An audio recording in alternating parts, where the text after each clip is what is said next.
To understand the true depth of a woman's desire, you have to look at the most basic human instincts. Think about a hungry baby. When that child is hungry, it isn't just a minor inconvenience.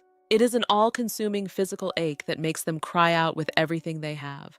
They feel a literal void, an emptiness that demands to be filled. The very second the mother begins to feed them, that frantic crying stops.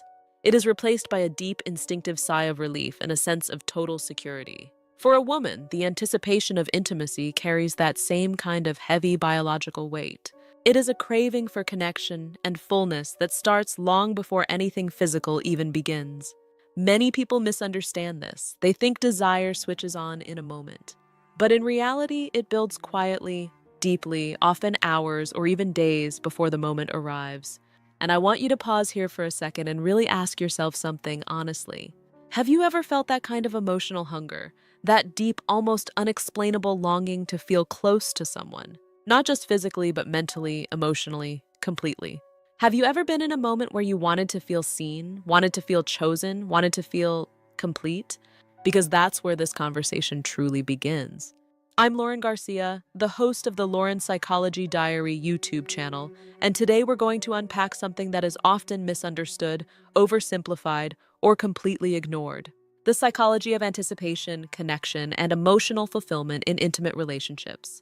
What most people don't realize is that for many women, intimacy is not just an event, it's a process. It's a buildup of emotional signals, psychological cues, and physical responses that all come together in a very specific rhythm. And when that rhythm is understood, everything changes. Think about this. Throughout the day, small moments begin to stack up. A look, a memory, a message, a tone of voice. These aren't random. They're signals. The brain starts forming associations. Dopamine begins to rise, not because of what's happening, but because of what might happen. That's anticipation. And anticipation is one of the most powerful psychological forces in human behavior. There's actually research showing that the brain often releases more dopamine in anticipation of a reward than in the reward itself. Which means the waiting, the imagining, the almost, that's not empty space. That's active, meaningful, neurological engagement. So when someone rushes through that buildup, when they skip straight to the outcome, they're not just moving too fast physically. They're interrupting an entire psychological experience. And this is where a lot of disconnect happens. Because one person might be focused on action, while the other is immersed in anticipation. One is thinking, let's begin, while the other is thinking, we've already begun. That difference matters more than people realize. Now imagine this in a real-life scenario. A woman has been thinking about her partner all day. Maybe it started with something small, a memory, a conversation, a certain kind of attention that lingered in her mind. That thought doesn't just disappear. It evolves, it grows, it creates emotional momentum. By the time the two of them are together, she's not starting from zero. She's already somewhere deep within that emotional experience. And if that internal state isn't recognized, if it isn't met with awareness, it can feel disconnecting. Not because something is wrong, but because something meaningful was missed. This is why emotional attunement is so important. It's the ability to read the room, not just externally, but internally. To understand that there is an invisible world of sensation, thought, and emotion happening beneath the surface. And when that world is acknowledged, everything becomes more aligned. Now here's where it gets even more interesting. The body doesn't separate from the mind in these moments. They work together. What begins as a thought becomes a feeling. What becomes a feeling begins to influence the body. Two hands coming close together, their silhouettes framed by a warm amber light. Awareness and presence. There's a shift that happens when someone feels emotionally safe and mentally engaged. The nervous system relaxes. The body becomes more receptive. The experience becomes fuller, richer, more present. But when that safety or connection is missing, even if everything looks right on the outside, something feels off. And most people don't talk about that. They don't talk about how important timing is, not just physical timing, but emotional timing. They don't talk about how connection is not built in a single moment, but layered over time. They don't talk about how being present is not just about being there physically, but being tuned in mentally and emotionally. Let me give you another perspective. Think of connection like a conversation. Not a conversation made of words, but one made of energy, attention, and awareness. Every reaction, every pause, every shift in tone, it's all communication. And when someone is truly paying attention, they start to notice patterns. They notice when the energy changes. They notice when anticipation builds. They notice when something deeper is being asked for, even without words. This is what separates surface-level experiences from deeply meaningful ones. It's not about doing more, it's about understanding more. And when that understanding is present, something very powerful happens. People feel seen. And being seen, truly seen, is one of the most fundamental human needs. It creates trust, it creates safety, it creates connection. Now, I want to bring you into a subtle but important moment that often gets overlooked. There's a point where anticipation reaches its peak. It's not chaotic, it's not rushed, it's focused, it's intentional. It's a moment where everything, emotionally and physically, feels aligned. And in that moment, what matters most is not speed, not performance, not outcome, but awareness. Because when someone feels that you're present with them, fully, attentively, intentionally, it changes the entire experience. It transforms it from something mechanical into something meaningful. And here's something a lot of people don't realize. Silence, stillness, and subtle reactions often carry more information than anything else. A shift in breathing, a pause, a moment of stillness. These are not empty moments. They are signals, they are expressions of trust, of comfort, of being fully immersed in the experience. But if someone is distracted, rushed, or disconnected, those signals go unnoticed. And when signals go unnoticed repeatedly, it creates emotional distance over time. This is why listening is not just about hearing words. It's about observing. It's about feeling. It's about being tuned in to what's happening beneath the surface. And when you develop that awareness, something shifts. You stop guessing. You stop overthinking. You start responding instead of reacting. And that's where real connection begins. Now, I want you to think about your own experiences again. Have you ever been in a moment where everything just felt right? Where there was no pressure, no confusion, no need to overanalyze, just a natural flow? That's not accidental. That's alignment. That's what happens when emotional, psychological, and physical elements are all in sync. And the truth is, that level of connection is not rare. It's just rarely understood. So as we continue, I want you to stay with me here, because what we're about to explore next goes even deeper into how timing, awareness, and emotional intelligence shape not just moments, but entire relationships. And once you see it, you won't be able to unsee it. Let's go further into something that people often misunderstand. The idea that connection is only about intensity, because it's not. It's about rhythm. There are moments where intensity feels right, where everything is heightened, where energy is strong, where emotions are vivid and immediate. But there are also moments where slowness creates something even more powerful. Slowness allows awareness to expand. It allows sensation, both emotional and physical, to be fully experienced. It creates space for presence, and presence is where depth lives. Imagine two different experiences. In one, everything happens quickly. It's intense, immediate, overwhelming. In the other, everything unfolds gradually. There's time to feel, to notice, to respond. Neither is wrong, but they create completely different emotional outcomes. One is stimulating, the other is immersive. And the most meaningful connections often involve both. This is where emotional intelligence becomes essential. Because it's not about choosing one style, it's about recognizing what the moment calls for. And that requires attention. It requires adaptability. It requires being genuinely present with another person, not just physically but emotionally. People don't feel connected because of what you do. They feel connected because of how you make them feel while you're doing it. That distinction changes everything, because it shifts the focus from performance to presence, from outcome to experience, from doing to understanding. And when that shift happens, connection becomes more natural, less forced, more authentic.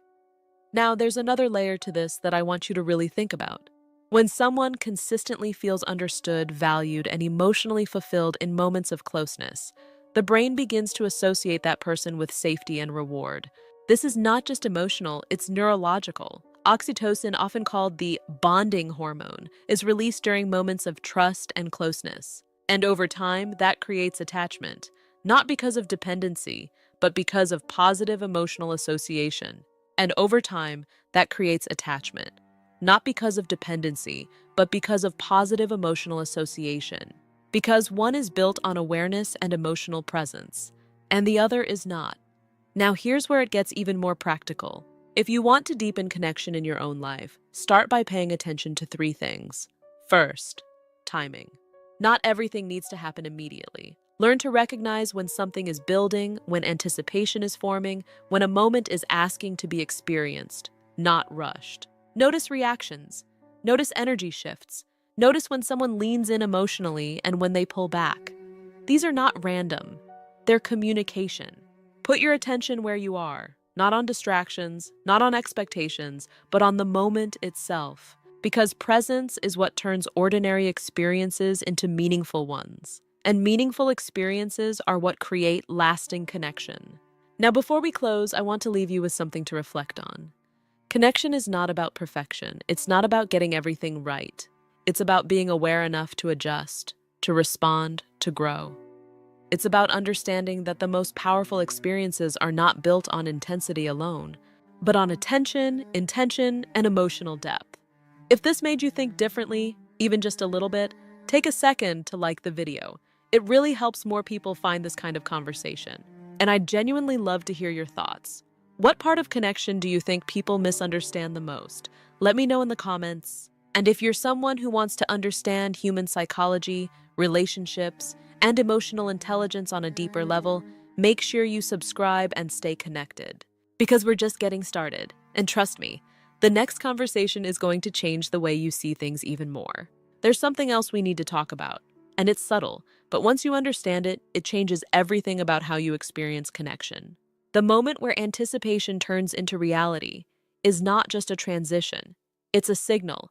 It tells the brain, this is happening now, this is real, this is safe, this is meaningful. And the way that moment is handled, whether it's rushed, disconnected, or intentional, sets the emotional tone for everything that follows. Some people move too fast here, not because they don't care, but because they're focused on outcome rather than experience. But when you slow down just enough to stay present, something powerful happens. The mind catches up with the body. And when the mind and body are aligned, the experience becomes deeper, more immersive, and far more emotionally satisfying. Now think about two different scenarios. In one, everything escalates quickly. There's intensity, urgency, and a kind of overwhelming energy that takes over. In the other, there's awareness, there's pacing. There's a sense that both people are tuned into each other, adjusting, responding, noticing. Neither of these is inherently wrong, but they create completely different emotional imprints. One might feel exciting in the moment. The other creates a lasting sense of connection. And the difference often comes down to something very simple: listening. Not just with your ears, but with your attention. Because people communicate far more through subtle cues than they do through words. A shift in breathing, a change in posture, a pause that lingers just a second longer than expected. These are all forms of communication. And when you begin to recognize them, you stop approaching connection like a script and start experiencing it like a conversation. Sometimes when someone becomes very still or quiet, it doesn't mean they're disengaged. It often means the opposite. It means they're fully immersed. Their mind isn't wandering. They're not distracted. They're present, completely absorbed in the moment.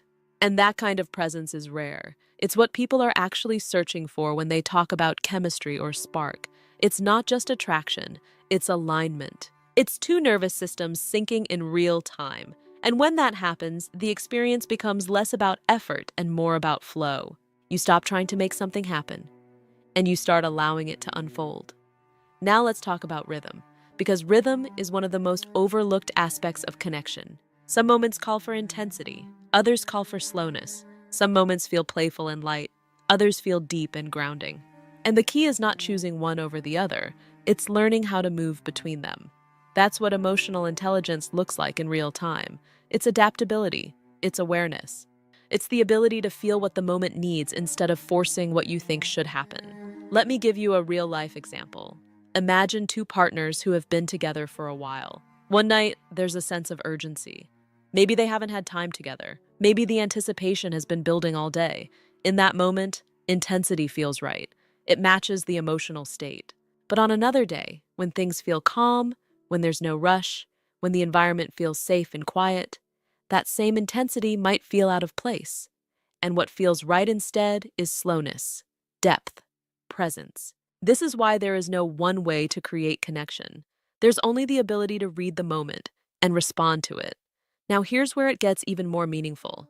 When someone consistently feels understood in these moments, when they feel like they don't have to explain themselves, when their signals are noticed without effort, it creates a powerful sense of emotional safety. And emotional safety is the foundation of trust. Without it, connection feels fragile. With it, connection feels natural, secure, even effortless. This is also where attachment begins to form. Not because of dependency, but because of positive emotional reinforcement. The brain starts to associate that person with feelings of comfort, presence, and fulfillment. And over time, that association becomes stronger. When we experience moments of closeness that feel safe and rewarding, the brain releases oxytocin, the bonding hormone. And oxytocin doesn't just create a temporary feeling. It builds memory, it builds association, it builds attachment. So when people say, "I don't know why I feel so connected to this person," what they're really describing is a pattern of emotional experiences that their brain has learned to trust. If you want to deepen connection in your own life, start by paying attention to three things. First, timing. First, slow down your awareness, not necessarily your actions, but your attention. Notice what's happening in real time.